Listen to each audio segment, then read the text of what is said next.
So whether people will agree with Tommy or not, that rally showed there's a huge amount of frustration in the country right now. Well, let's just look at some of the things that, come out of what actually happened that weekend. Right, as usual, the turnout. That always gets attention, doesn't it? Mainstream media, right? Let's just sort of think about that, right? Let's downplay how many people actually attended. It's always a good sort of way for people to sort of downplay the impact of it. There was shots of where the stage was and people gathering there, and that was the main sort of mainstream media way that they wanted to sort of angle it and say, oh, look, there's thousands, a few thousand there with gaps. Now, from what I heard is them people didn't want to actually be part of the march approaching the stages, so they decided to meet there instead. So there you go, straight away.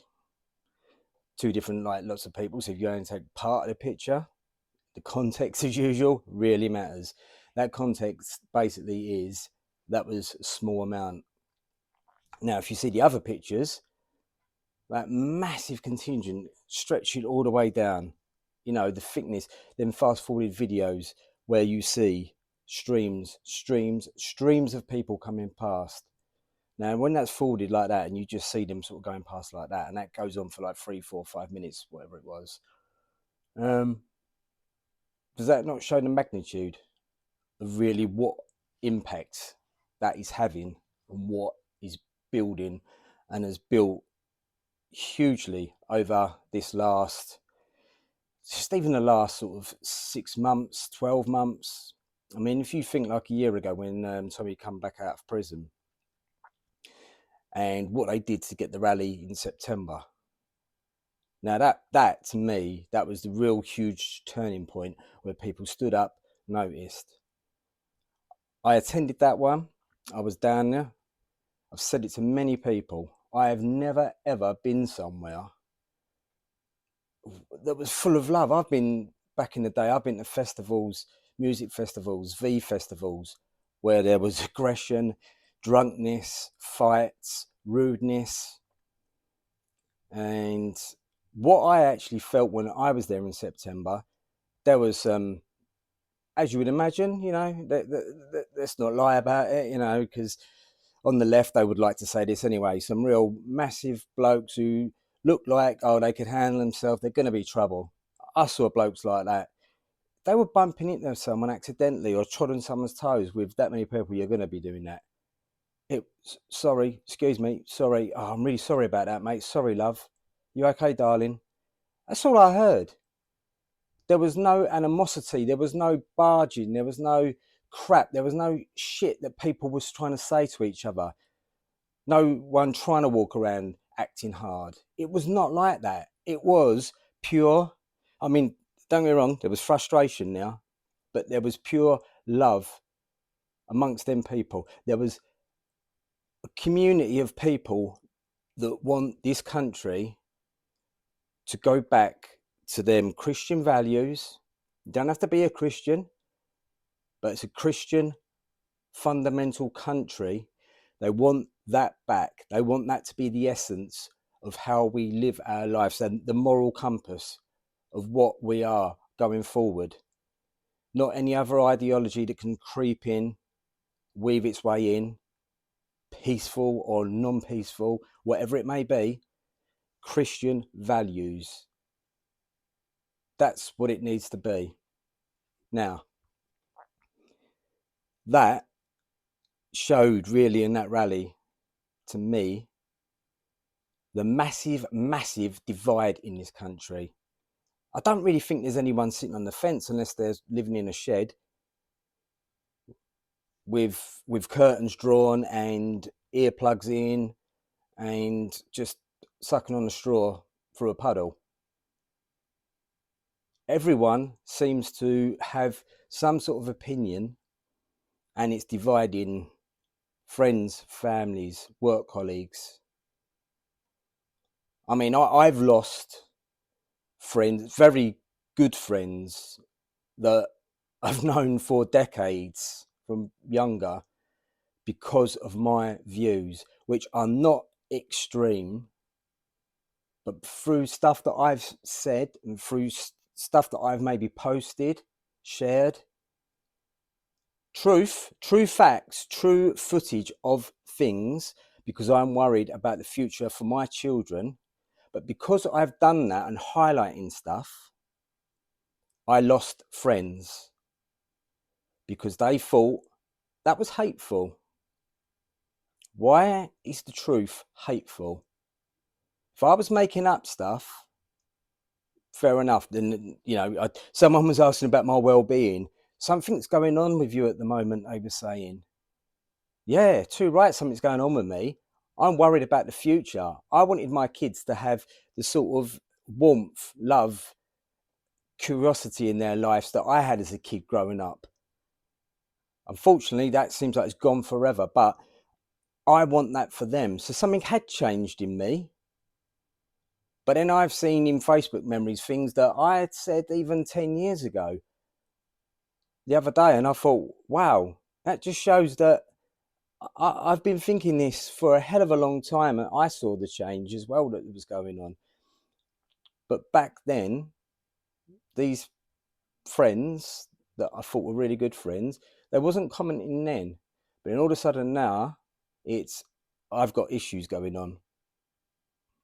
Yeah, I've got issues, and them issues are I care about my children, my family, and also the decent people in this country and the safety of young girls, females, young boys, and even like middle-aged men like myself, white, British, English men as well, that are being demonized. Now, on the other side of this, there was another protest going on. And the funny thing about this is that you saw like people like Sky News, because I couldn't actually attend this one. I was away for the weekend. Now, while I was away, I couldn't get many channels that I could watch anything on. YouTube was the best where I could find the truth. But literally, the news source I could get was Sky News. Now, watching that and watching how they portrayed what was going on and the amount of people on the left and people on the right that was attending was absolutely comical. Now, there obviously was people that went along on the left, but when they showed that footage, they really had to zoom in, and they'd have maybe 5, 10, 15 in that, so it blocked out the rest of what was going on. But you saw some placards and this and that, the usual printed stuff from probably government funded stuff. But then when they showed the riot, I thought this was surprising, because they didn't do that, because if they'd done that, then it could both look the same. But they actually showed the picture further out, but then you could see the difference. And I thought, they're commenting over it, but visually you can see the difference even just from that point, which I thought was strange, because it showed that they were lying. So they didn't mind showing themselves lying, but that's how bad it's got in the mainstream media. But through seeing that and seeing the hatred some of these people on the left have, you must have seen the videos out there with people taking their kids along, but getting them to swear. Now, on the left, I thought that was all about love and, harmony and peace and, wanting a better life, apparently, and doing it in the right way. Why is that then that you would want to teach your kids how to swear in a venomous way towards people on the right, using the F word, C words, things like that, and holding up signs with that sort of abuse on? How are them kids going to grow up when they're a teenager? I mean, either they're going to wise up and just think, wow, what were my idiotic parents thinking? Or I dread to think what them kids are going to go on to do in their life, depending on how the world is existing at that point, if it is even existing. But That's a major problem. Even just, I mean, to me, that's like child abuse doing that. I'm not trying to undermine child abuse, but that is abuse of a child, indoctrinating them into that cesspit of hatred, of marching with that intent to disrupt, to be just downright disgustingly awful to other people who are exercising their right to be able to. It's not even a march though. It's a festival in a way. Like I said about the love that you have on them things, but they want to bring it down. Now, the government didn't help before this. Keir Starmer, the message he was putting out, mainstream media, so they were demonising it beforehand. The arrests were minimal, absolutely minimal, and a lot of them were on the left anyway. I mean, like what happened back in September, that wasn't right. What happened? The arrests were the people who were arrested anyway, provoked. They were backed up by the police into situations where they knew they could provoke them, and some of them they did. You know, sometimes it's hard. You keep pushing, you get that. You kick a dog enough, it will bite. So they got what they wanted with that. Now with this, when you see what happened right at the start with Ryan from Raise the Colours, and if they wanted to speak to him, they could have done that beforehand, but they made a point of when they first saw him stepping off the tube and that, bang, aggressively arresting him, the manhandling of him, and if you've seen the bruises and the marks from the handcuffs. But when you watch that footage, and you know what he's about, you know he's a funny fucker anyway, but there's no aggression to him at all. So to handle him in the way they did was completely over the top. Now, when we look at the online reaction from all what's happened, as opposed to the MSM, you get a real big split. Now, obviously, the mainstream media, they will just give you one narrative. But on the whole, with everything that happened, the media reaction,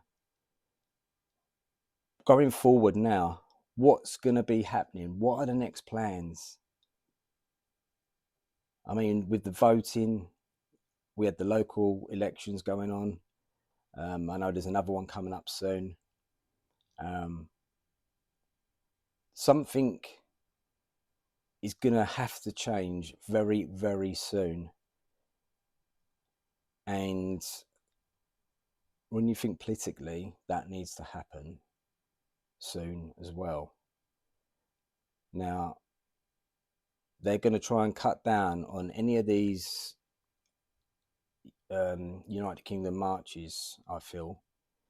They're going to do their best because they banned as many people as they could from now, these far-right agitators and people, YouTubers and that, who we won't go there because we know why they were doing it and the reasons behind that. But if they will keep on doing that, they'll want to censor this so much and shut it down completely. Now, if they do, God knows what the reaction will be after that from that point. So there's a ticking clock with all of this to the next election, where United Kingdom are going to go. Political things are happening, and we are sitting on something that could blow at any moment, really, in a way. It could be okay and get through to the next 2 to 3 years, or something could happen imminently. It's not a good way for this country to be, and it's quite scary, and it's not good for the kids. Now, I just want to leave you with that thought, though. What are the next steps? What can we do? I really want a discussion about this, and I really want people to let me know, in a positive sense, how can we bring about change? And at the moment, it's got to be peaceful, positive, but we need it quickly. Anyway, take care. Say it straight.